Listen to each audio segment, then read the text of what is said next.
ખબરોમાં બન્યા રહેવા માટે બેલ આઇકોન દબાવો અને એબીપી અસ્મિતાને સબસ્ક્રાઇબ કરો.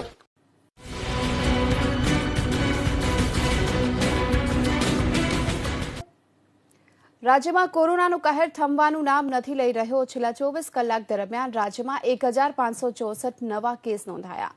કુલ પોઝિટિવ કેસનો આંક હવે 2,08,278 પર પહોંચી ગયો છે.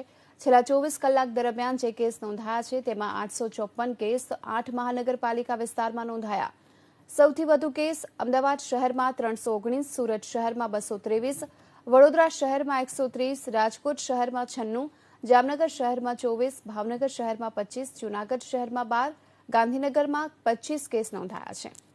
આ સાથે જિલ્લાની વાત કરીએ તો અમદાવાદ જિલ્લામાં 26, સુરત જિલ્લામાં 55, વડોદરા જિલ્લામાં 41, રાજકોટ જિલ્લામાં 53, જામનગર જિલ્લામાં 11, ભાવનગર જિલ્લામાં 4, જૂનાગઢ જિલ્લામાં 17, ગાંધીનગર જિલ્લામાં 33, અમરેલી જિલ્લામાં 18, સુરેન્દ્રનગરમાં 40, બોટાદમાં 8, કચ્છમાં 22, મોરબીમાં 16, પોરબંદર અને દેવભૂમિ દ્વારકામાં 3 કેસ, મહેસાણામાં 51, પાટણમાં 30, બનાસકાંઠામાં 38, સાબરકાંઠામાં 18, અરવલ્લીમાં 11 કેસ અને ભરૂચમાં 20 કેસ નોંધાયા.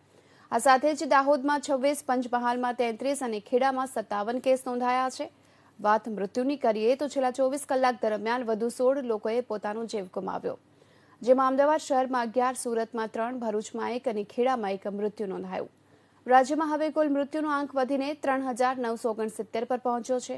કોરોનાના કહેરની વચ્ચે રાહતના સમાચાર એ છે છેલ્લા 24 કલાક દરમિયાન 1,451 દર્દી કોરોનાને માત આપવામાં સફળ થયા. રાજ્યમાં હવે કુલ ડિસ્ચાર્જ થયેલ દર્દીઓની સંખ્યા વધી 1,89,420 પર પહોંચી છે. છેલ્લા 24 કલાક દરમિયાન રાજ્યમાં 68,960 ટેસ્ટ કરવામાં આવ્યા. અત્યાર સુધીમાં થયેલા કુલ ટેસ્ટની સંખ્યા 77,59,60,000 પાર પહોંચી છે.